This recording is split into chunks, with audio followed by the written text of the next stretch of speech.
बिस्मिल्लाहिर्रहमानिर्रहीम अस्सलामु अलैकुम वरहमतुल्लाहि वबरकातुहू। इस वक्त फिजिक्स पढ़ रहे हैं, फर्स्ट ईयर की न्यू बुक है हमारे पास और इसका जो टॉपिक है हमारे पास 1.5 है और वो है ग्राफ। देखिए ग्राफ किस तरह के होते हैं, थोड़ा सा इसका आइडिया लीजिए फिर। देखिए तमाम ये ग्राफ हैं। ये हमारे पास पाई ग्राफ भी होता है, हमारे पास ब्रोकन लाइन ग्राफ भी होता है, पिक्टोग्राफ भी होता है, हमारे पास बार ग्राफ भी होता है और कंटिन्यूस लाइन ग्राफ भी होता है। ठीक है, ये आप देखते हैं करते क्या है, इसके अंदर हम डेटा को हम रिप्रेजेंट करते हैं किसी सर्किल फॉर्म के अंदर। उसकी परसेंटेज वाइज भी कर सकते हैं, यहाँ पर भी परसेंटेज कर सकते हैं, इसमें भी कर सकते हैं, ग्राफ में भी कर मुख्तलिफ तरीके कार हैं हमारे पास डेटा को रिप्रेजेंट करने के। एक्चुअली ग्राफ जो होता है वो रिप्रेजेंटेशन होता है हमारी किसकी, डेटा की। यहाँ पास बिहाइंड इसके पीछे क्या होता है, एक डेटा छिपा हुआ होता है जिसको जो रिफ्लेक्ट कर रहा होता है या तो इस तरह बार की फॉर्म में या पिक्टो की फॉर्म में। पिक्टो में क्या करेंगे, ये थोड़ा चेंज नज़र आ रहा होगा आपको, इसमें हम कोई पिक्चर इस्तेमाल कर सकते हैं, कोई लेमन, मैंगो या ट्री या कोई भी एरोप्लेन, कार, बाइक, साइकिल, कोई भी चीज़ को हम पिक्चर को इस्तेमाल कर सकते हैं डेटा को शो कराने के लिए। तो ये तमाम के तमाम के पीछे क्या होता है, बिहाइंड डेटा होता है हमारे पास जिसको वो रिफ्लेक्ट कर रहा होता है इस तरीके कार से। उसको परसेंटेज वाइज भी कर सकते हैं, इतना परसेंट हो गया, जिससे कि अक्सर आपने देखा होगा ग्राफ इस तरह के दिखते थे हम क्रिकेट के अंदर कि जी इतने ओवर हो गए तो इतना स्कोर हो गया, इतना ओवर हो चुके हैं तो इतना स्कोर हो गया। फिर एक प्रेडिक्शन भी देखते थे कि जी अभी इतना हुआ है तो इतने ओवर बाद ये इतना हो जाएगा। वो कभी कभार सही भी होता था, वो कभी कभार गलत भी होता था। तो इसको आज स्टडी करेंगे ग्राफ को कि फर्स्ट ईयर के लेवल के अंदर किस तरह कहा गया है ग्राफ को, कोशिश करेंगे इसको समझने की। ठीक है जी। ग्राफ आर विजुअल्स, तो विजुअल्स तो हैं, ये अंडरस्टूड नज़र आ रहे हैं। कोई हमारे पास यहाँ पे एक बार टाइप में भी आ रहा है, पिक्टो फॉर्म में भी आ रहा है, लाइन फॉर्म में भी आ रहा है हमारे पास, और पाई फॉर्म में भी आ रहा है, मुख्तलिफ किस्म के फॉर्म। तो एक विजुअल्स हैं, यानी कि एक रिप्रेजेंटेशन होती है। डेट शो रिलेशनशिप, जो शो करता है रिलेशनशिप को। ज़ाहिरी बात है वहाँ पे कुछ ना कुछ चीज़ें होंगी जो कंपेयर करके रिजल्ट को दिखा रहा होगा वो। Between intended to display the data in a way that is easy to understand and remember, जिसके ज़रिए हम देख के समझ जाते हैं कि जी ये बता रहा है, इसकी इतनी वैल्यू है, इस साल में इतना था, इस साल में इतना था। ईयर वाइज भी कर सकते हैं, टाइम वाइज भी कर सकते हैं, क्वान्टिटी वाइज भी कर सकते हैं। वाट एवर यू नीड, जो आपको चाहिए आप उसी हिसाब से उसको ग्राफ की सूरत में दिखा सकते हैं और रिमेंबर भी कर सकते हैं, याद भी कर सकते हैं। Graph are use to demonstrate trends, graph में क्या होता है, ट्रेंड दिखाया जा रहा होता है। जी ये इतना तेज़ी से रैपिडली आगे जा रहा है, ये आगे बढ़ रहा है, ये डेटा आ रहा है, अभी आगे ये हो जाएगा। तो ग्राफ को यूज़ करते हैं डिमोस्ट्रेट करने, समझाने, ट्रेंड को समझाने में हेल्प करता है ग्राफ। ठीक है। फिर कहता है किसी भी पैटर्न को समझाने में भी हेल्प कर रहा होता है ग्राफ। रिलेशनशिप बिटवीन सेट, कोई भी सेट ऑफ डेटा होता है उसको भी समझाने में ये ग्राफ हेल्प कर रहा होता है। ग्राफ में भी preferable to display certain type of data, किसी भी टाइप का डेटा जो होगा उसको वो शो करा देगा आपके पास। ठीक है। अब यहाँ पे कहता है कि ये डिपेंड करता है डेटा के ऊपर, और इसके टाइप्स जो होते हैं ये मुख्तलिफ किस्म के टाइप्स होते हैं। डेटा जो आपने कलेक्ट किया हुआ है उससे ये बनाता है ग्राफ, ये याद रखिएगा। ठीक है। टाइप ऑफ ग्राफ्स कौन से, यहाँ पे बार टाइप है। तो बार में क्या होता है, जैसे ये नजर आ रहा है यहाँ पे पिक्चर में भी दिखाया हुआ, ये बार टाइप है। इनके दरम्यान में जो स्पेस होता है फिक्स होता है, सबका एक ही फासला होता है। हाँ, अगर जिस तरह से डेटा होता है उसी हिसाब से इसकी हाइट बढ़ती जाती है। ये वर्टिकल है, इसको ज़रूरी नहीं है इस तरह से वर्टिकल दिखाएं, ये ऐसे हॉरिजॉन्टल भी दिखा सकते हैं। तो ये डिपेंड करता है आपको किस टाइप का आपको शो कराना है वहाँ पे। ठीक है। तो यहाँ पे वैल्यूज आती जाती हैं इसके ऊपर। ये मैट्रिक में भी पढ़ रहे थे आप स्टेटिस्टिक्स, उसमें भी आ रहे थे बार वगैरह। तो जितनी वैल्यू होगी उतनी ही इसकी लेंथ बढ़ती जाएगी, जितनी कम होता जाएगी वैल्यू इसकी लेंथ कम होती जाएगी। इनके दरमियान का फासला बराबर भी होता है। ठीक है। ये बार को स्टडी कर रहे हैं। कहता है कि a bar graph is representation of numerical data, value वाला डेटा होता है हमारे पास, बाय रेक्टेंगल। रेक्टेंगल फॉर्म में आ रहा है, वर्टिकल आ रहा है ना, अगर और से देखें आप तो ये शेप कौन सा है, ये सर्किल नहीं है, ये रेक्टेंगल शेप है, स्क्वायर भी नहीं है। तो बार वाला किस में बनता है, याद रखिएगा इसको, वो रेक्टेंगल में बनता है। सब में न्यूमेरिकल डेटा होता है, लेकिन ये बार का मतलब है रेक्टेंगल्स आ जाएगा विथ ऑफ इक्वल विड्थ। इसमें क्या होता है, इक्वल विड्थ होती है। मैंने बताया था ना, एक बार दूसरे बार के दरमियान का जो फासला है वो इक्वल ही होता है। एंड वेरिंग हाइट, इनकी हाइट में फ़र्क आ रहा होता है। देख लीजिए यहाँ पे इनके दरमियान का जो गैप है, सबके दरमियान का गैप एक ही जैसा है, कि हाइट में फ़र्क आ रहा होता है। क्यों कि हाइट में इसलिए फ़र्क आ रहा होता है कि उनका डेटा वेरी कर रहा होता है। ठीक है। ये तो हो गया आपका किसके बारे में, ग्राफ, बार ग्राफ के बारे में। The gap between one bar and another form is uniform through out, पूरे इस चार्ट में देख लें आप, उनका जो एक बार से दूसरे बार का गैप है वो फिक्स होता है। बार ग्राफ कैन बी इधर हॉरिजेंटल और वर्टिकल। अभी यहाँ पे जो दिखाया है ये वर्टिकल दिखाया हुआ है, कहता है या तो इसको वर्टिकल बना लें इस तरह से, या आप इसको हॉरिजेंटल बना सकते हैं इस तरह से। तो ये हॉरिजेंटल लाइन है लेकिन वर्टिकल डेटा कहलाएगा। तो दोनों शेप है, इसको इस तरह भी दिखा सकते हैं, इसको इस तरह भी दिखा सकते हैं। ठीक है जी। तो कहता है कि इसको आप दिखा सकते हैं हॉरिजॉन्टली भी, वर्टिकल दिखा सकते हैं। हाइट, जो उसकी हाइट आ रही है जिसको लेंथ भी कह सकते हैं, ईच बार रिलेट्स करता है डायरेक्टली विथ इट्स वैल्यू। जो उसकी वैल्यू है उसके हिसाब से उसका बार बनता है। ऐसा नहीं हाइट आप मुख्तलिफ कर सकते हैं, जो डेटा होगा उस हिसाब से उसकी हाइट बनेगी। ये तो हो गया बार ग्राफ। इसके बाद आता है पिक्टोग्राफ आता है। कहता है रिप्रेजेंटेशन होती है किसकी, इंफॉर्मेशन थ्रू पिक्चर्स। अब पिक्चर्स के जरिए आप ग्राफ बनाते हैं, उसको कहते हैं pictograph. A certain number of item is represented by each picture। Her picture से, एक पिक्चर से अभी दिखा सकते हैं 2015 में इतने, यहाँ तो आगे फर्दर नहीं बताया हुआ, बता सकते थे कि जी ये इतने थे हमारे पास, 3 थे, यहाँ पे 2 हो गए, कहीं पे 4 हो गए, ये वाट एवर जो भी बना सकते हैं, कार का भी बना सकते हैं, कोई भी पिक्चर उठा के आप उससे ये ग्राफ बना सकते हैं। तो वो रिप्रेजेंट कर रहा होगा पिक्टोग्राफ को। पिक्टोग्राफ में पिक्चर लगाई जाती है। लाइन ग्राफ क्या होता है, line graph use dots connected by line, यानी कि लाइन ग्राफ का मतलब ये कि लाइन बनती ही डॉटों से।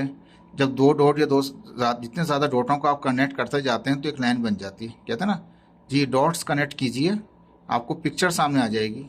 तो डॉट कनेक्ट कर रहे होता है, डॉट कनेक्ट करने से लाइन बन जाती, पता जाता है कि ये जा कहाँ रहा है। तो वो महारतन कहा जाता है हमारे पास। लेकिन यहाँ पे क्या ये हकीकत है, जब भी डॉट को कनेक्ट करते जाते हैं तो एक लाइन बन जाती है।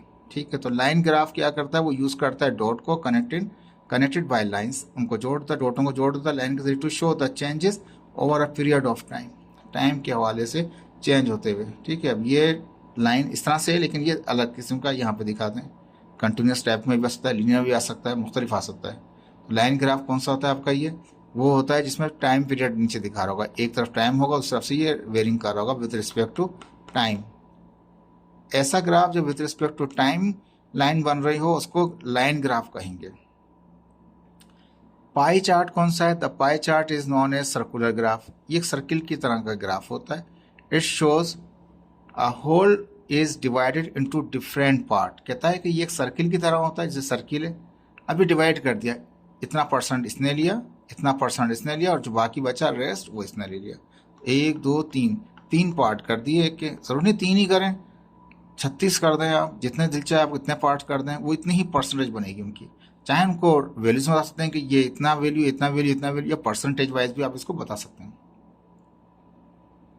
तो कहता है the pie chart is also known as circular graph. Pie chart का दूसरा नाम सर्कुलर ग्राफ भी होता है, और ये शो करता है होल को in a divided into different part, उनके पार्ट्स में तकसीम कर देते हैं पूरे इसको सर्किल को।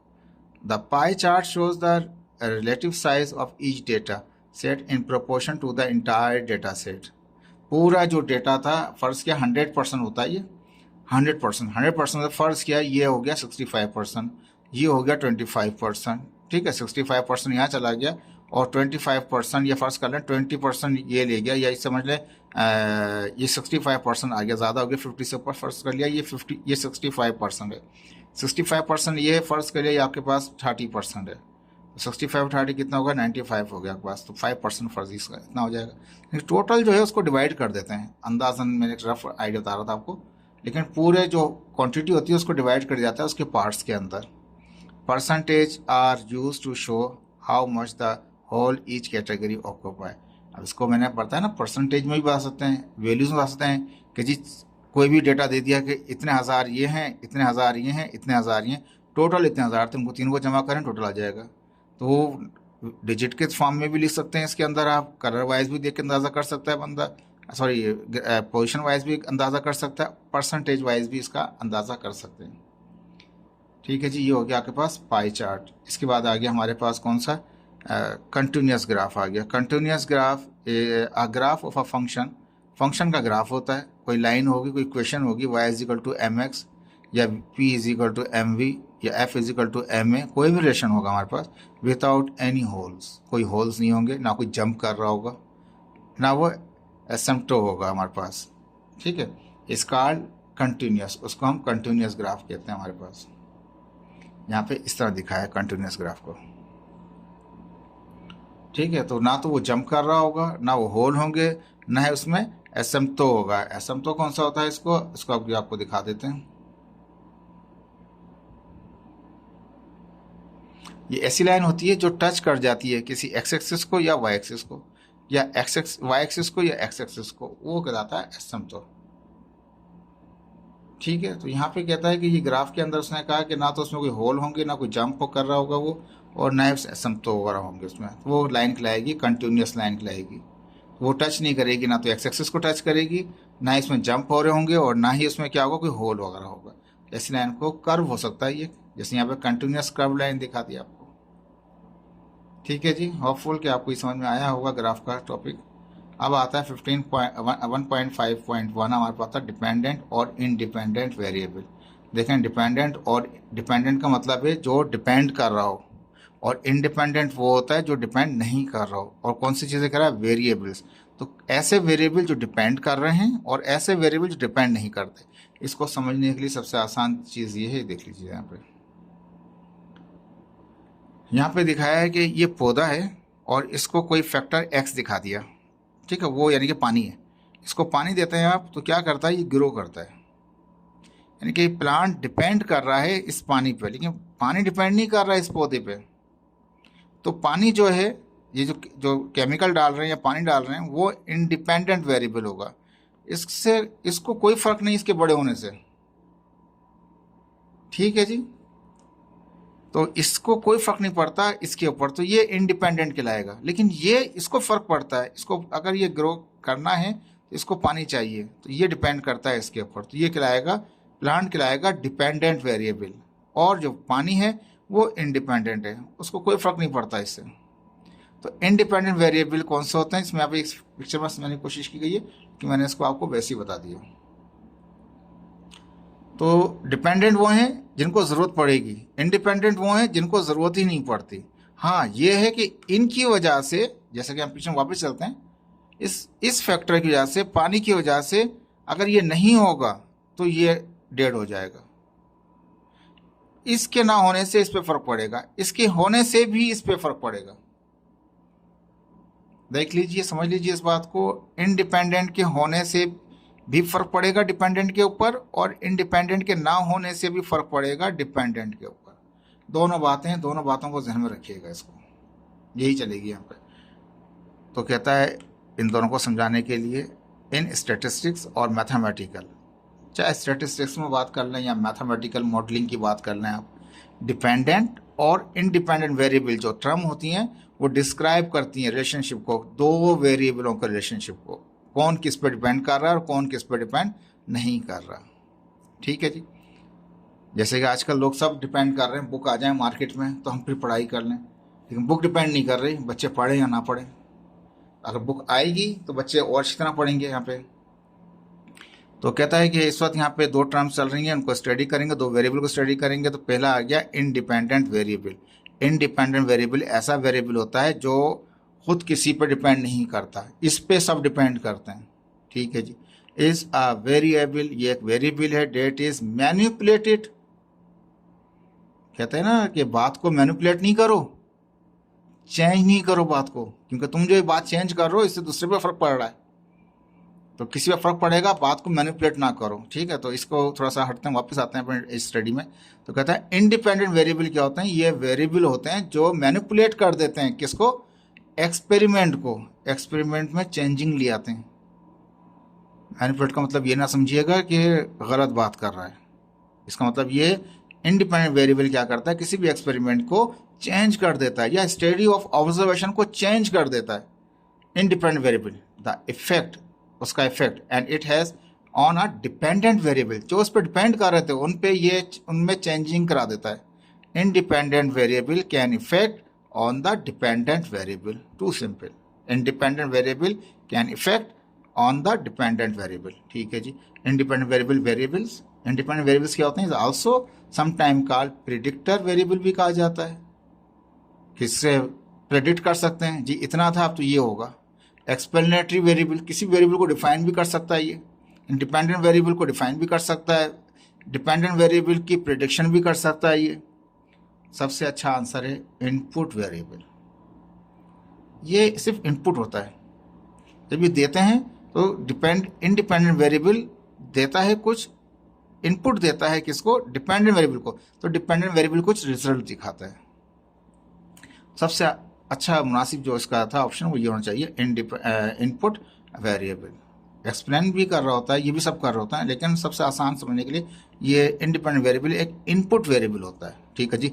तो डिपेंडेंट वेरिएबल क्या हो गया, is also a variable that is being measured या मेजर्ड ऑफ और ऑब्जर्व इन अ एक्सपेरिमेंट और स्टडी।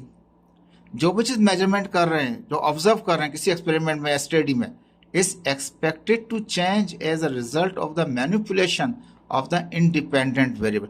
जितनी चेंजिंग कराएगा इंडिपेंडेंट वेरिएबल, इतना ही रिजल्ट वो शो कराएगा। कौन, डिपेंडेंट वेरिएबल। जब इनपुट देंगे तो डिपेंडेंट वेरिएबल क्या करेगा, वो आउटपुट देगा। जैसा इनपुट होगा ऐसा ही आउटपुट होगा। जैसे कंप्यूटर लैंग्वेज में होता है ना, garbage in garbage out, GIGO. कचरा देंगे तो कचरा वापस आएगा, अच्छा देंगे अच्छा ही वापस आएगा। तो ये इंडिपेंडेंट वेरिएबल क्या है, वो इनपुट है, और ये डिपेंडेंट वेरिएबल क्या है हमारे पास है, वो आउटपुट है। तो ठीक है, तो वो चेंजिंग कर देगा। चेंजिंग जो आ रही होगी वो इनपुट की वजह से आ रही होगी, इंडिपेंडेंट वेरिएबल से आ रही होगी। Dependent variable is sometime also called response variable. जब इनपुट दिया था तो इसने कोई रिस्पॉन्स किया तो वो रिस्पॉन्स वेरिएबल भी कहलाता है। आउटकम वेरिएबल भी कहते हैं डिपेंडेंट वेरिएबल को। और सबसे अच्छा जवाब तो क्या है, आउटपुट वेरिएबल है। इनपुट देंगे तो ये आउटपुट देगा, तो ये आउटपुट वेरिएबल भी कहलाता है। For example, in study investigating the relationship between the hour of study and the exam score। एक स्टडी करेंगे नीचे हम, जिसमें हम स्टडी करेंगे स्टडी आवर का और ग्राफ देखेंगे एग्जाम स्कोर का। पहले देख लेते हैं ग्राफ को, ताकि वो आपको इजी समझ में आ जाए। ग्राफ, ये ग्राफ दिखाया है कि ये टाइम स्पेंड करता जा रहा है, तो ये मार्क्स एग्जाम आते जा रहे हैं, स्कोर और एग्जाम आता जा रहा है परसेंटेज में। ठीक है, तो अब ये कहता है कि जब स्टडी नहीं किया था 0%, उसके बाद कुछ नॉलेज थी, 0 टाइम था ना, कुछ पढ़ा ही नहीं, अभी टाइम नहीं लगाया, स्टडी नहीं शुरू नहीं की, उसका कुछ नॉलेज थी, कुछ मार्क्स गेट कर सकता था। जैसे जैसे उसने स्टडी करना शुरू किया, ऐसे ऐसे ये रीच करता गया, और ये 100 से थोड़ा नीचे है, 97%, 98% होगा, उसके बाद डिक्लाइन दिखा दिया। ये इसके बाद वाले हिस्से को तो मैं एक्सेप्ट नहीं करता, मैं यहाँ तक मानता हूँ इस बात को। ठीक है, जैसे जैसे आप टाइम देते जाते हैं स्टडी को, तो आप रीच करते जाते हैं मैक्सिमम को। मैक्सिमम 100 होता है, 100 से ऊपर नहीं होता, नथिंग। तो 100 पर आप मैक्सिमम तक रीच कर सकते हैं एज पर एक studying the time, spending the time on study. जब आप स्टडी के ऊपर टाइम लगा रहे होते हैं तो आप आगे बढ़ते जाते हैं। ये इससे को मैं नहीं मानता ये क्या है, या कहाँ से कट पेस्ट करके लगा दिया, आई डोंट नो। तो लेकिन कहने का मकसद ये कि जब आप टाइम को देंगे स्टडी को, तो आपको रिजल्ट भी गेट होगा। अब यहाँ समझाने की कोशिश कर रहा है। For example, study investigating the relationship, किसका रिलेशनशिप को स्टडी कर रहे हैं हम, आवर ऑफ स्टडी को, कितने घंटे स्टडी किया और एग्जाम का स्कोर क्या आया। अब यहाँ कहता है hour of study would be independent. जो टाइम है वो तो इंडिपेंडेंट वेरिएबल है, उसको कोई फर्क नहीं पड़ता स्कोर से। टाइम को कोई फर्क नहीं पड़ता किससे, रिजल्ट से। तो जो आवर ऑफ स्टडी था वो इंडिपेंडेंट था, and exam score would be the dependent variable. जो स्कोर रिजल्ट का वो डिपेंड करता है टाइम पे स्टडी के। अगर स्टडी नहीं की, रिजल्ट अच्छा नहीं आएगा।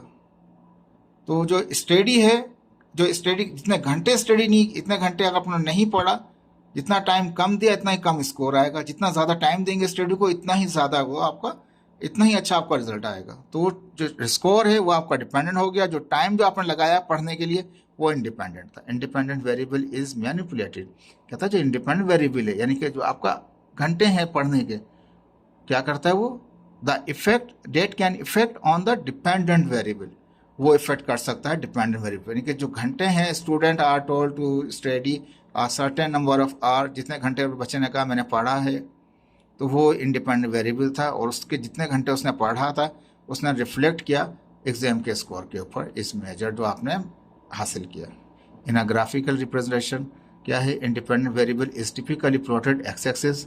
जो इंडिपेंडेंट है उसको हम एक्स एक्सिस पे रखते हैं और डिपेंडेंट को वाई एक्सिस पे रखते हैं। This is because the independent variable is seen, independent variable जो है वो कॉज होता है। ये भी अच्छा वर्ड आ गया आपके पास।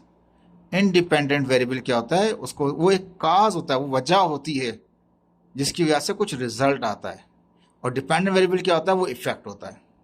ये दो बातें हैं, बहुत इंपॉर्टेंट हैं इंडिपेंडेंट के हवाले से। जैसे इनपुट और आउटपुट था, इसी तरह से ये जो इंडिपेंडेंट वेरिएबल होता है ये काज होता है, ये वजह होता है, वजूहात होता है किसी चीज़ के होने का, और जो इफेक्ट होता है वो डिपेंडेंट होता है। अगर काज कहें तो वो आप इंडिपेंडेंट होना चाहिए, और अगर इफेक्ट कहा जाए तो वो डिपेंडेंट होना चाहिए। ये दो बातें याद रख लीजिएगा। जैसे इनपुट और आउटपुट है तो काज और इफेक्ट भी है। Bye plotting the data point on the graph the relationship between the two variable के हम विजुलाइज एंड एनालाइज भी करते हैं उसको इसी तरीके से हम। ठीक है जी। For example consider study investigating the relationship between R. कहता है इन्वेस्टिगेट, एग्जाम्पल वही बात जो पहले की है, हम स्टडी कर रहे हैं घंटों को किसके टाइम के स्कोर के साथ, तो एक्स एक्सिस को हम किस पर लगा देंगे, वो ज़ाहिर है एक्स एक्सिस पे वही चीज़ें आती हैं जो हमारे पास इंडिपेंडेंट होती हैं। तो ये जो आर ऑफ स्टडी होता है ये एक्स एक्सिस हो जाएगा। ठीक है जो आर ऑफ स्टडी जो हमारे पास है ये एक्स एक्सिस हो जाएगा, क्योंकि इंडिपेंडेंट को हम शो कराते हैं हॉरिजेंटली, और वर्टिकल जो होता है हमारे पास वो हमारे पास जो डिपेंडेंट होता है तो वो स्कोर ऑफ रिजल्ट हो जाएगा हमारे पास। As you increase the are of study you would be सी।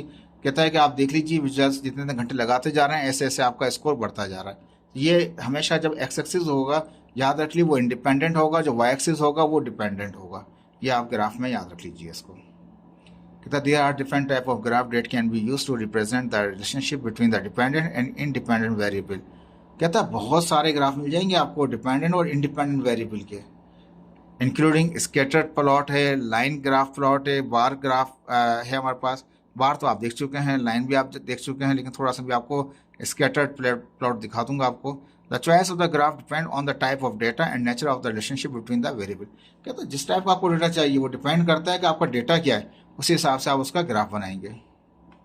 देखिए स्कैटर्ड है, स्कैटर्ड कहते हैं फैला हुआ, मुंतशिर हुआ सारा डेटा, ये सारा डेटा है, ये सब डेटा है, कहीं पे प्रिसाइज है कहीं पे प्रिसाइज नहीं है, बहुत दूर दूर भी है।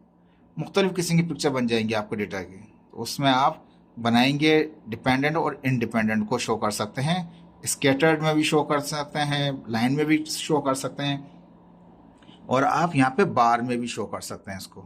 ठीक है जी। तो याद रख लीजिए इंडिपेंडेंट जो होगा वो हॉरिजॉन्टल होगा और जो वर्टिकल होगा वो डिपेंडेंट होगा।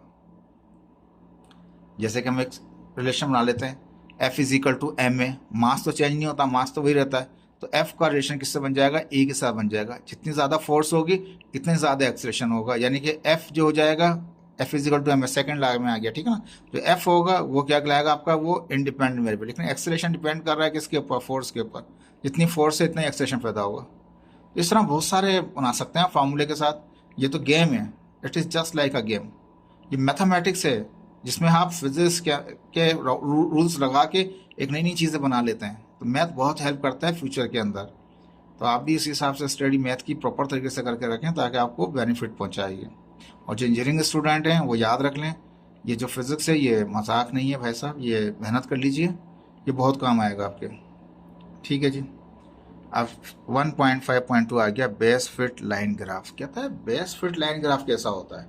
अब कहने का मकसद ये है कि हम तो डेटा तो स्कैटर्ड भी आता है, अभी अब थोड़ी देर पहले उसने कहा कि डेटा क्या है, वो स्कैटर्ड है, वो तो फैला हुआ है डेटा। अब कैसे बनाएंगे हम, एक लाइन ड्रा कैसे करेंगे हम। तो कहता है जब भी लाइन आप ड्रा करेंगे तो उसके अंदर वो बेस फिट लाइन इस्तेमाल करनी पड़ेगी आपको, जो क्या कहते हैं आपको सही एक्यूरेट एस्टिमेशन देगी आपको। तो अभी देखें इसमें स्टडी करेंगे, ये आपको समझ में आ जाएगा। थोड़ी कुछ चीज़ें नहीं आएंगी उसको भी स्टडी साथ साथ करते जाएंगे आपका। कहता है a base line graph is a type of graph. कहता है ये ग्राफ की एक टाइप है। ठीक है जी, ग्राफ की एक टाइप हो गई। क्या करते हैं, टू विजुलाइज द रिलेशनशिप, जिसमें हम देखते हैं रिलेशनशिप को बिटवीन टू वेरिएबल्स, दो वेरिएबलों के रिलेशनशिप को हम विजुलाइज करते हैं। ऐसी लाइन को जो हमारे पास है वो बेस लाइन ग्राफ होता है हमारे पास। It is use to show the general trend in a data. Data में जो ट्रेंड चल रहा है उसको ये शो कर रहा होता है बेस लाइन ग्राफ। ठीक है जी। अभी the line of the best fit in a straight line, कहता है सबसे अच्छी लाइन वही होती है जो स्ट्रेट होती है।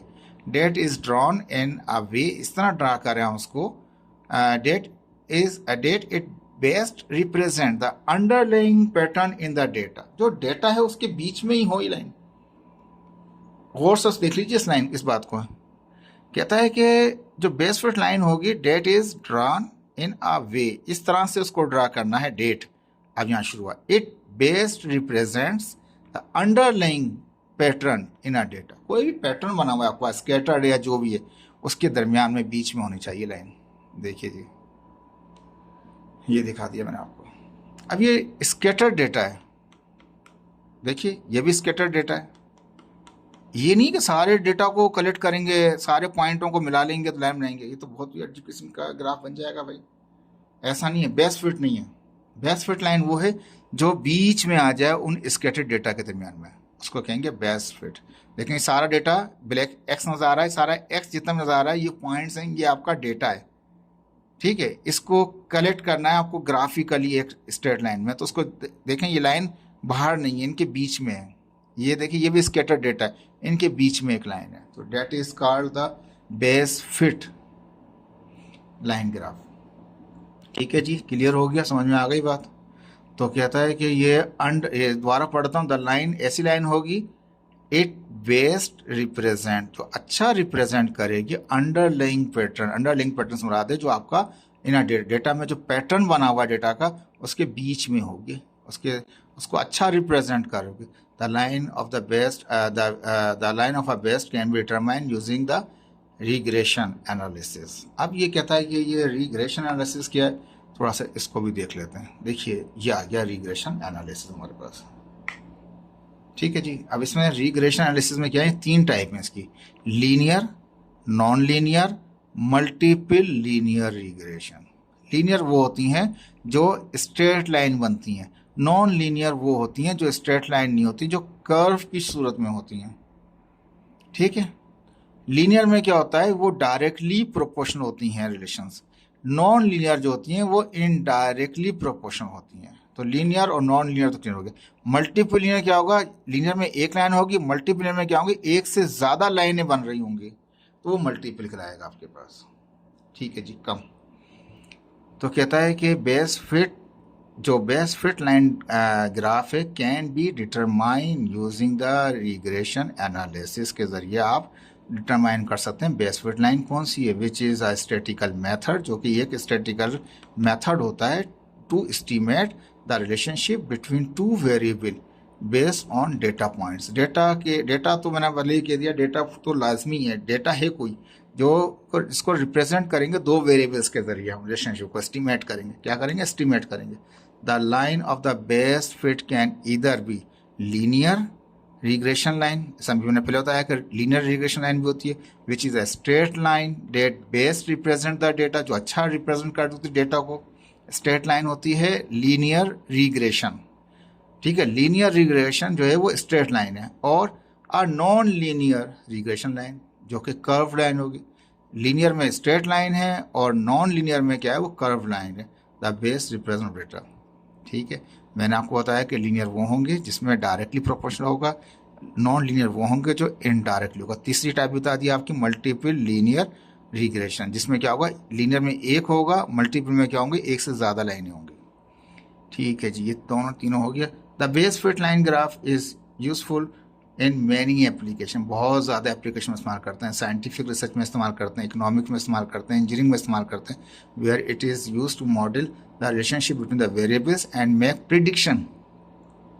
वेरिएबलों का रिलेशन तो बताते ही हैं, ये तो हम बात कर रहे हैं, एक मॉडल है जो वेरिएबल्स का रिलेशनशिप बताता है। आल्सो मेक अ प्रिडिक्शन, और अंदाज़ा भी करता है, फ्यूचर का बताता है, गेस करता है about the behaviour of one variable. अगर एक वेरिएबल इस तरह से बिहेव कर रहा है तो अदर वेरिएबल किस तरह से बिहेव करेगा on the value of the other variable. अगर एक वेरिएबल इतना चेंज करेंगे तो दूसरा वेरिएबल कितना हो जाएगा। मैंने कहा एफ इजिकल टू एम है, एफ फोर्स है, एम मास तो चेंज होता, मास सेम रहता है, एक्सलेशन आ गया, एक्सलेशन चेंज जाएगा, जितनी फोर्स लगाएंगे इतना ही एक्सलेशन पैदा होगा। ये पढ़ा था सेकेंड लॉ में।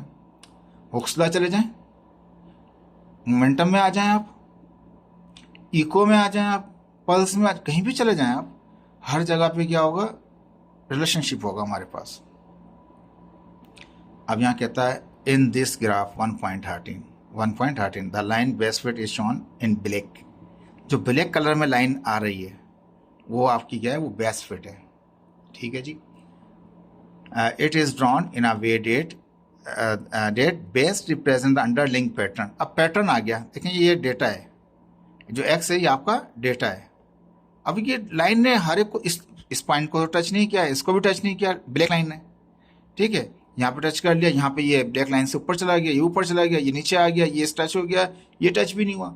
ज़रूरी नहीं है कि सारे पॉइंट टच करे वो, लेकिन वो बेस्ट लाइन वो होगी जो इनके पैटर्न के बिल्कुल बीच में आ जाए, अंदर आ जाए, जिसको कवर करने की कोशिश करे, मिनिमाइज करे एरर को, मिनिमाइज करे अनसर्टेनिटी को। याद रख लीजिए मेरी इस बात को, बेस्ट लाइन वो होगी जो मिनिमाइज करे एरर को और मिनिमाइज करे अनसर्टेनिटी को। याद रखिएगा इस बात को, बेस्ट लाइन की ये भी आप कह सकते हैं डेफिनेशन के अंदर।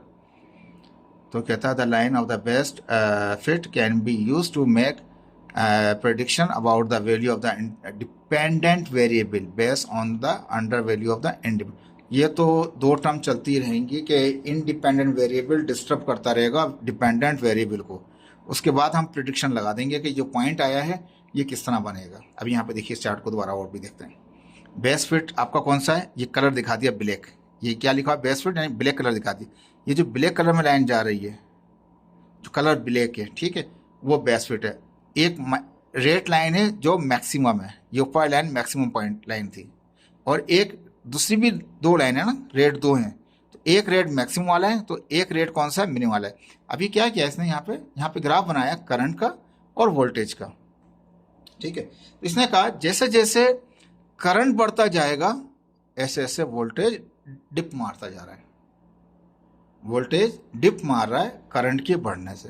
एक लिमिट इतना आई कि ये 4 एम्पेयर करंट पे पहुंचा, तो वोल्टेज अप्रोक्सीमेटली कहाँ पहुंच गया, वो 1 पे पहुंच गया।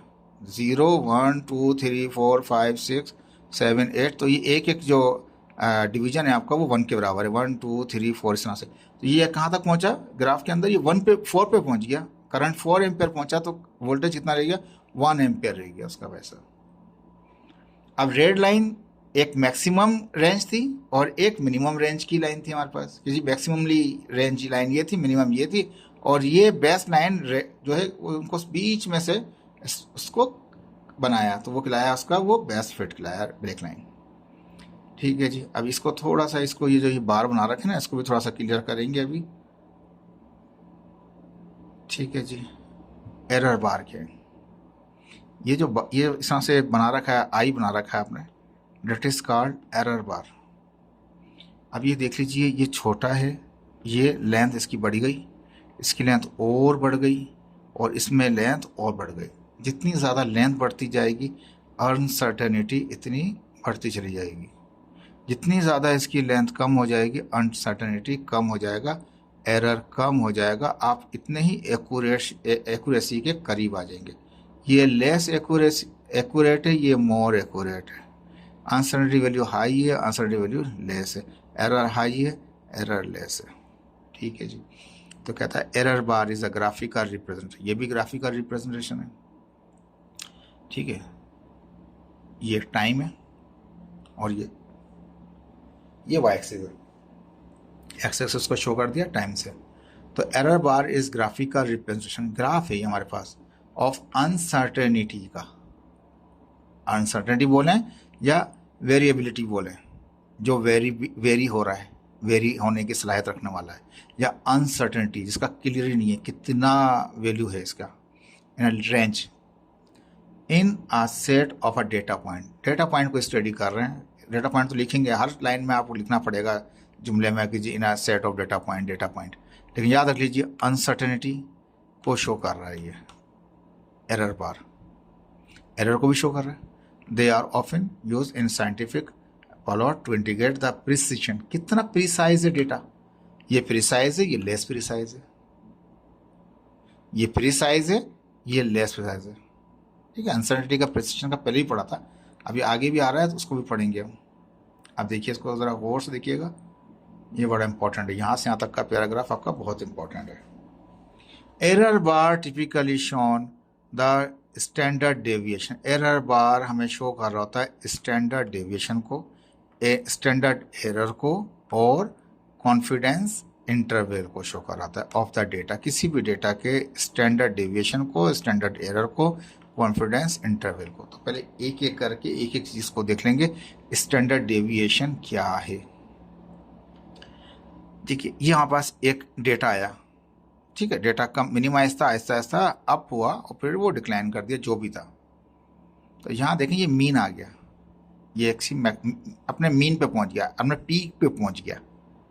पीक से इस तरफ का, पीक से इस तरफ का, यानी मीन अपने मीन पॉइंट पे पहुंच गया। मीन पॉइंट की जो स्टडी होगी हमारे पास, वो कहलाएगी हमारे पास स्टैंडर्ड डेविएशन। अभी देखिए यहाँ पे क्या कहता है स्टैंडर्ड डेविएशन को।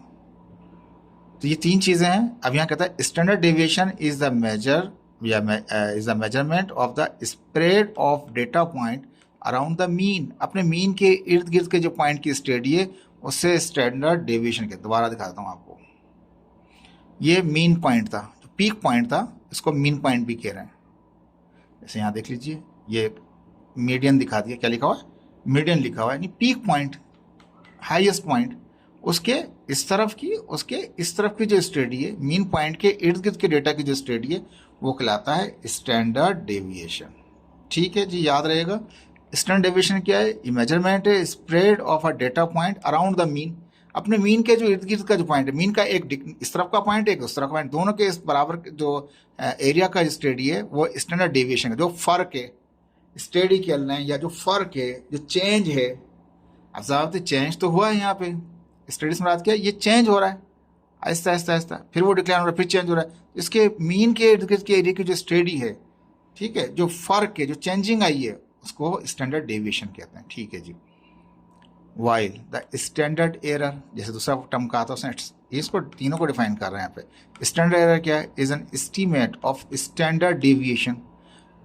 जो चेंज हो रहा था मीन के इर्द गिर्द, उसकी जो एस्टीमेट कर रहा है, जो उसकी एस्टीमेशन है, वो आपका स्टैंडर्ड एरर है of the mean, standard deviation of a mean of a sample. कोई भी सैंपल का जो मीन है, मीन में जो डेविएशन हो रही है, जो फर्क आ रहा है, उसकी जो एस्टीमेशन है, यानी कि दूसरे अगर स्टैंडर्ड डेविएशन की जो एस्टीमेट कर रहा है, वो स्टैंडर्ड डेविएशन है। ठीक है, तो यहाँ पे दिखा दिया इसको कि ये जो इस तरफ का एरिया था और ये जो इस तरफ का एरिया था। तो ये जो हमने कहा कि ये मीन है, 0 पॉइंट था ना, मैक्सिमम पॉइंट पहुंच गया, अपने अपने पीक पे पहुंचा। पीक के इस तरफ का भी, पीक के इस तरफ का जो पॉइंट्स का, डेटा का जो चेंज है, वो स्टैंडर्ड डेविएशन है। अब उस स्टैंडर्ड डेविएशन के बारे में जो एस्टीमेट है, यहाँ से यहाँ तक का जो एस्टीमेट है, वो कहलाएगा स्टैंडर्ड एरर कहलाएगा हमारे पास। तो कहता है ये एस्टीमेट जो करते हैं स्टैंडर्ड डेविएशन का, वो कहलाता है स्टैंडर्ड एरर। कहता है the confidence interval in a range of, वो क्या है? कॉन्फिडेंस इंटरवल क्या है? तो कहता है कि वो रेंज है वैल्यू का, that is expected to contain the true value, true mean of the population. True mean तक रखिए इसको। तो कहता है कि एक्सपेक्ट करते हैं इसमें एक, यानी कि ये क्या होता है? रेंज होती है। रेंज का मतलब एक मिनिमम होगा और एक मैक्सिमम होगा। तो रेंज है, कॉन्फिडेंस इंटरवल क्या है? वो रेंज है वैल्यू का जो एक्सपेक्ट कर रहे होते हैं हम ट्रू मीन का, सही मीन निकालने के लिए। देखिए ये तो मीन है हमारे पास, डॉलर से दिखा रखा है आपको मीन। अब 95% चांस डेट, योर डेट, आपका चांस यहाँ से यहाँ तक का वो 95% रखा है। 2.5% यहाँ का हो गया, आउटफिटर हो गया, ये बाहर का हो गया, और ये भी इसका यहाँ का बाहर का हो गया, आउटर लेयर हो गया। ठीक है ना।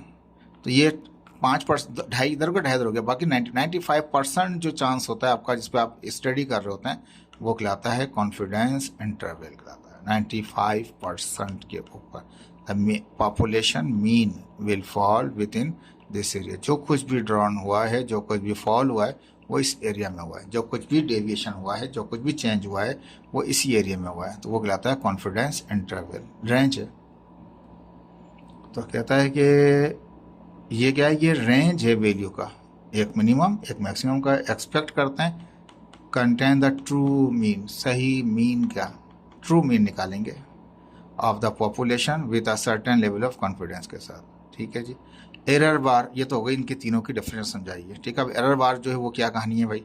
Error bar is usually plotted as vertical and horizontal line.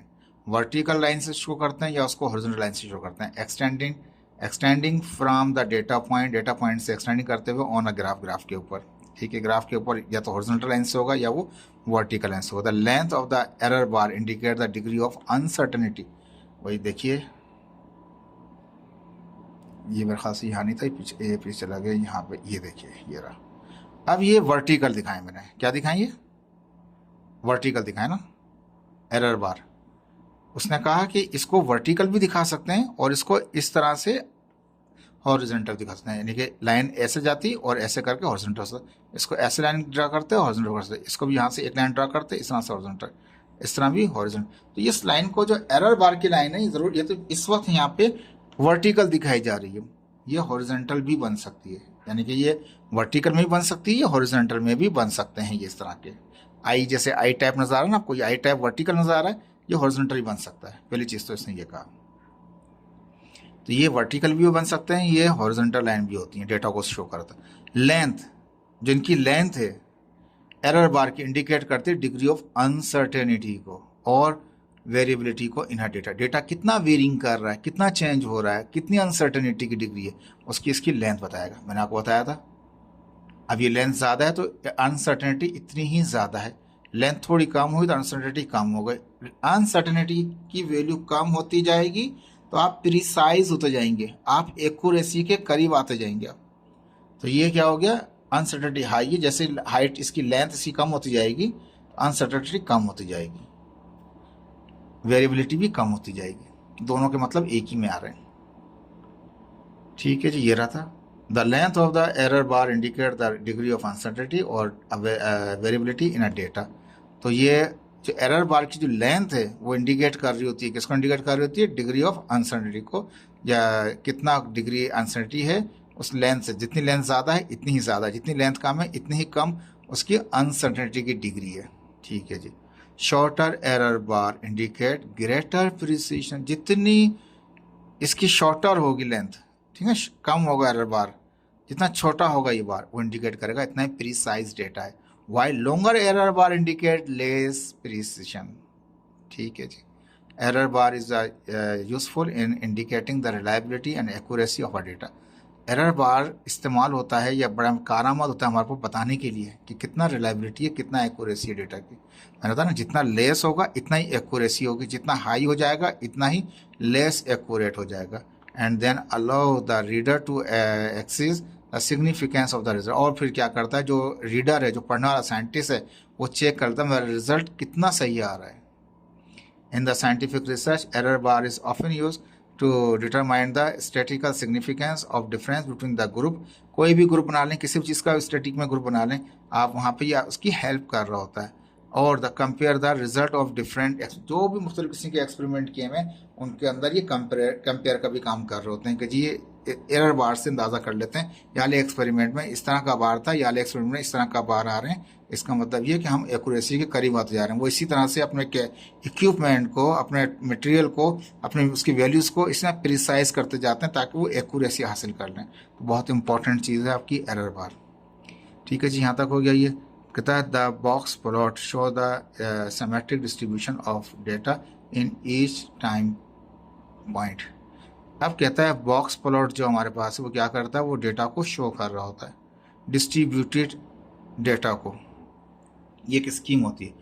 अब बॉक्स प्लॉट होता क्या है, थोड़ा सा फिर इसको पढ़ लेते हैं, फिर थोड़ा आपको और दिखाते हैं। तो कहता है कि इसमें एक चीज़ याद रखिएगा, ये शो कर रहा होता है सिमेट्रिक डिस्ट्रीब्यूशन को।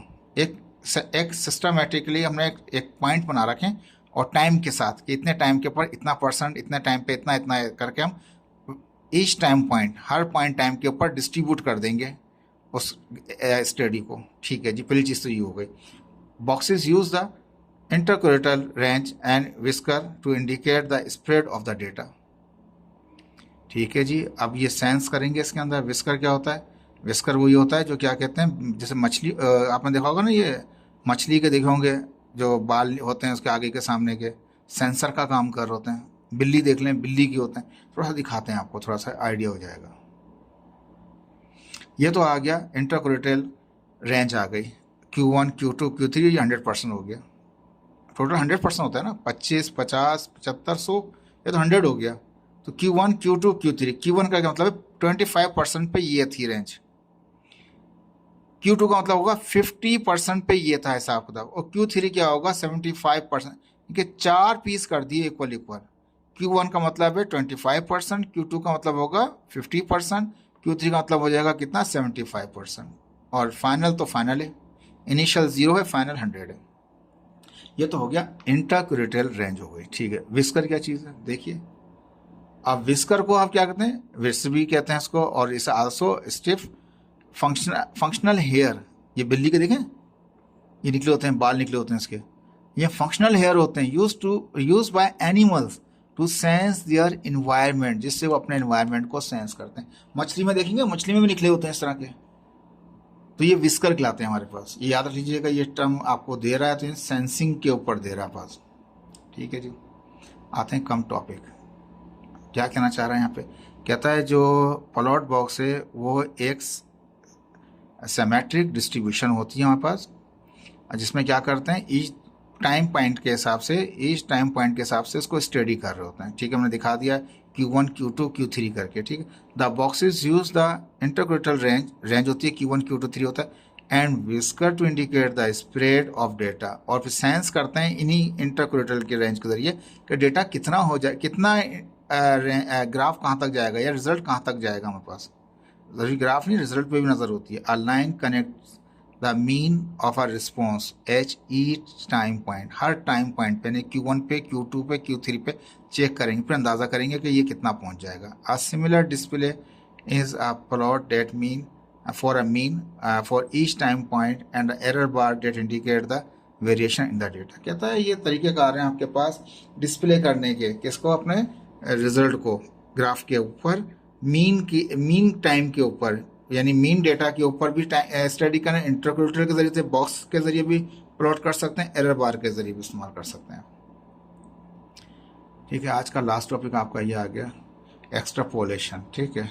ये क्या होता है, ये कहता है ये स्टैटिकल टेक्निक है, ठीक है। एक टेक्निक हो गई स्टैटिकल की, स्टैटिक्स की एक टेक्निक है, इन्वॉल्व होते हैं जिसके अंदर ऑब्जर्व डेटा को, जो भी डेटा को ऑब्जर्व करना है उसको इन्वॉल्व हो होते हैं। करते क्या है, कहता है डेटा की बात तो सभी, इतनी जो भी लेक्चर चल रहा है उसमें सारी बात डेटा की ही चल रही है, यानी कि डेटा को ऑब्जर्व करने की स्टैटिकल एक ऐसी टेक्निक, यानी कि डेटा को ऑब्जर्व करने की स्टैटिकल टेक्निक, या डेटा को ऑब्जर्व करने की ऐसी टेक्निक जो क्या करती है, to estimate value beyond the range of the data. आपका डेटा तो इतना सा है, ठीक है, थोड़ा सा आपका डेटा है, लेकिन आप क्या करते हैं, रिजल्ट निकालते हैं, आगे का बताते हैं, प्रिडिक्शन कर देते हैं, वो कहलाता है एक्सट्रापोलेशन, ठीक है जी। यहां से स्टार्ट हो रहा है ये ऐसी टेक्निक जिसके जरिए आप एस्टिमेट कर रहे हैं वैल्यू को beyond the range of data, data की रेंज से बाहर जाके आप एस्टिमेट लगा रहे हैं। डेट वाज कलेक्ट, जो डेटा आपके पास कलेक्ट हुआ है उसकी रेंज से बाहर जाके आप रिजल्ट बता रहे हैं कि जी मेरे पास डेटा इतना कलेक्ट हुआ है, लेकिन इतना हो जाएगा। जैसे क्रिकेट मैच होता है जी, 45 ओवर्स हो गए, इस स्कोर से अभी तक ये है, 50 ओवर में पाकिस्तान इतना स्कोर कर लेगा। ज़रूरी नहीं है कि वो इतना स्कोर करे, हो सकता है छक्के चौके मार के वो उससे डबल भी कर दे। बाज़ औक़ात वो ऐसा भी होता है कि वो प्रिडिक्शन फेल भी हो जाती है, उससे पहले की प्रिडिक्शन से पहले ही रिजल्ट आउट, टीम आउट हो जाती है। तो एक्स्ट्रापोलेशन जो है ये प्रिडिक्शन करता है, तो प्रिडिक्शन तो भाई सही भी हो जाती हैं बाज़ औक़ात और गलत भी हो जाती हैं, तो प्रिडिक्शन के ऊपर कोई डिपेंड ना करे। तो एक्स्ट्रापोलेशन क्या है, वो प्रिडिक्शन करेगा, ठीक है। In other word it is the process of making the prediction, ये तरीकाकार है जिसमें प्रिडिक्शन करते हैं या एस्टिमेट लगाते हैं अबाउट फ्यूचर। फ्यूचर का तो अल्लाह को ही होता है, किसी को नहीं होता, लेकिन मैंने कहा ये हो जाएगा, किसी ने कहा ये नहीं होगा, अब हो गया तो मेरी बात सही हो गई, नहीं हुआ तो वो फेल हो गया। तो भाई 4 आदमी 10 आदमी है, 10 बोलें कि ये आएगा वो आएगा वो आएगा, कोई एक हो गया तो उसका मतलब वो सही था। ये तुक्के हैं, प्रिडिक्शंस हैं, प्रिडिक्शंस के वो फॉलो नहीं करना चाहिए। तो ये कहता है कि ये प्रोसेस है प्रिडिक्शन का या एस्टिमेट करने का फ्यूचर के बारे में, और अनसीन डेटा, आपको पता ही नहीं है कि ये अब थोड़ी देर बाद डेटा कैसा आएगा, वो डिक्लाइन कर जाएगा या अब चला जाएगा, कुछ नहीं पता आपको। ऑन द ट्रेंड के ऊपर ट्रेंड चल रहा है, हम समझ ट्रेंड चल रहा है, ये ट्रेंड तो अब अप हो जाएगा, लेकिन बाद में जब ट्रेंड ही गिर गया एकदम से, तो प्रिडिक्शन लगाते हैं किसी ट्रेंड के डेटा को देख के, किसी ट्रेंड के बारे में, pattern of the existing data, जो भी आपका डेटा मौजूद है। एक्स्ट्रापोलेशन इज ऑफन हमें टीच करता है कॉन्टेक्स्ट ऑफ द, यानी कि ये करता है क्या, मैथमेटिकल मॉडलिंग करता है एंड रिग्रेशन एनालिसिस करता है। रिग्रेशन आपको होता है 3 टाइप में, लीनियर, नॉन लीनियर और मल्टीपल लीनियर हमारे पास। तो कहता है कि मैथमेटिकल मॉडलिंग के बारे में बताता है, रिग्रेशन एनालिसिस के बारे में बताता है, ठीक है जी। Is often used when the goal is to make prediction about future values. हम इसका मेन गोल ही यही है कि वो प्रिडिक्शन करेगा फ्यूचर के बारे में वैल्यूज़ पे ऑफ द डिपेंडेंट वेरिएबल। अब आ गया अपनी चीज़ के ऊपर कि इसके dependent variable based on the value of the independent variable. तो डिपेंडेंट वेरिएबल डिपेंड कर रहा होता है किस पे, इंडिपेंडेंट वेरिएबल के ऊपर। तो इंडिपेंडेंट वेरिएबल जो डेटा देगा, इनपुट देगा, डिपेंडेंट वेरिएबल इसी तरह का रिजल्ट देगा। उसी इंडिपेंडेंट वेरिएबल की वैल्यूज के से जो डिपेंडेंट वेरिएबल चेंज हो रहा है उस पर ये प्रिडिक्ट करता है कि जी अब आगे जाके ऐसे हो जाएगा। For example in a study investigating the relationship between the are of study and the exam. इस अभी थोड़ी देर पहले पढ़ा हमने, आर ऑफ स्टडी का रिलेशन ग्राफ देखा इस एग्जाम के साथ। तो extrapolation can be use to predict. Extrapolation क्या करता है, वो प्रिडिक्ट करता है when the exam score will be for a certain number of hour, कुछ घंटों के लिए दिया हुआ था उसने ऑफ द स्टडी के, and was not included in the data that was collected. जो डेटा भी हुआ ही उसने इंक्लूड ही नहीं किया डेटा को जो कि कलेक्ट हुआ था, जो फिगर में बता रहा है वहाँ पे। तो कहता है आगे कहना क्या चाहता है यहाँ पे, व्हेन परफॉर्मिंग एक्सट्रापोलेशन कहता है कि it is important to mindful of the limitation of the existing data. जो आपके पास इस वक्त मौजूद डेटा है, एग्जिस्टिंग डेटा है, वो तो कोई मदद कर सकता है, and the potential for error in the prediction. और जाहिर बात है वो हेल्प तो कर रहा है आपकी, लेकिन एरर की भी पोटेंशियल है, वहाँ पे एरर भी मौजूद हो सकता है उस प्रिडिक्शन के अंदर। मैंने कहा ना कि या तो हो गया या नहीं हुआ, कहा कि जितना स्कोर कर देगा इतना स्कोर नहीं हुआ, एरर आ गया, वो टीम ख़राब खेल गई। कहता है इट इज़ जर्नली, समझ में आ रही जो बात कहना चाह रहा हूँ यहाँ पे आपको। तो यहाँ पे कहता है कि वहाँ पे इम्पोर्टेंट चीज़ क्या है कि वो आपके पास जो एग्जिस्टिंग डेटा है वो एक इम्पॉर्टेंट चीज़ है, लेकिन याद रखें साथ में आपके पास पोटेंशियल है फॉर एरर के लिए भी। जो इन अ प्रेडिक्शन, कोई प्रेडिक्शन कर रहे हैं उसमें एरर भी हो सकता है, गलती भी हो सकती है, ठीक है, कुछ भी बिहेव कर सकता है डेटा आगे जाके। हम लोग एक टाइम तक के लिए स्टडी कर रहे हैं, उस टाइम के बियॉन्ड जो है वो, और जितना इस टाइम बियॉन्ड टाइम से पहले का जो डेटा है उसका हमें पता ही नहीं है, जो आगे का जो डेटा है उसको पता ही नहीं है हमारे को। तो रिजल्ट कुछ भी आ सकते हैं, एरर भी आ सकते हैं और रिजल्ट फॉल्स भी आ सकते हैं। It is generally more uncertain, ये बहुत ही ज़्यादा अनसर्टेन हो जाता है, यानी कि ये प्रोसेस एक्सट्रापोलेशन का मोर अनसर्टेन होता है to make the prediction beyond the range of the data. Data की रेंज से बाहर जाके, यानी कि आपको डेटा मिला होता 10 तक 20 तक का, अब आप कह रहे हैं कि 40 के ऊपर ही हो जाएगा या 30 के ऊपर ही हो जाएगा, तो आपको पता ही नहीं है 20 से 30 तक के दरमियान में कितना चेंज कर जाएगा, वेरी कर जाएगा। डेट वाज कलेक्ट, आपका जो कलेक्ट हुआ डेटा है आपके पास वो 20 तक का है और आप स्टडी प्रेडिक्शन कर रहे हैं 30 तक के डेटा की, तो might be too much more uncertain your result, and there is always a risk that prediction will not be accurate. याद रख लीजिएगा, यहाँ पे बहुत बड़ा रिस्क होता है कि प्रिडिक्शन क्या होती है, बहुत ही इनएक्यूरेट हो जाती है। फाइनली आपको बता दूं, एक्सट्रापोलेशन का मतलब ये है कि आपका कुछ डेटा मौजूद है, उस डेटा को आप स्टडी करके फ्यूचर के बारे में प्रिडिक्शंस दे रहे होते हैं, तो वो बाज़ औक़ात सही भी हो जाती हैं, बाज़ औक़ात फेल भी हो जाती हैं। तो बहुत ज़्यादा अनसर्टेनिटी होती है इसके अंदर, एक्सट्रापोलेशन के अंदर, ठीक है। आपको जितने टाइम तक का डेटा दिया होता है उस तक तो आप सही प्रिडिक्शन कर सकते हैं, लेकिन उसके बाद का अंदाज़ा नहीं कर सकते और अनसर्टेनिटी इतनी हाई हो जाती है। इन समरी, एक्सट्रापोलेशन क्या है, टेक्निक है टू मेक प्रिडिक्शन करने की एक टेक्निक है, या एस्टिमेट की एक टेक्निक है अबाउट फ्यूचर के बारे में, या दूसरा हम कहते हैं अनसीन डेटा, जो आगे का डेटा आपने देखा ही नहीं है, बेस्ड ऑन द ट्रेंड, जो ट्रेंड चल रहा है उसके ऊपर बेस करते हुए आगे के डेटा के बारे में जानते नहीं, और पैटर्न के बारे में इन द एग्जिस्टिंग। इस वक्त में तो आप देख रहे हैं, लेकिन फ्यूचर के बारे में तो आप देख ही नहीं रहे, लेकिन उसके लिए प्रेडिक्शन करते हैं, एस्टिमेट लगाते हैं। It is an important concept in mathematics, बहुत बड़ा इंपॉर्टेंट कॉन्सेप्ट है इसका मैथमेटिक्स के अंदर। वो हमें सिखाता है कि मॉडलिंग करना और रिग्रेशन एनालिसिस के ज़रिए। होपफुली आपको समझ में आया होगा। ओके, थैंक यू, अल्लाह हाफिज़।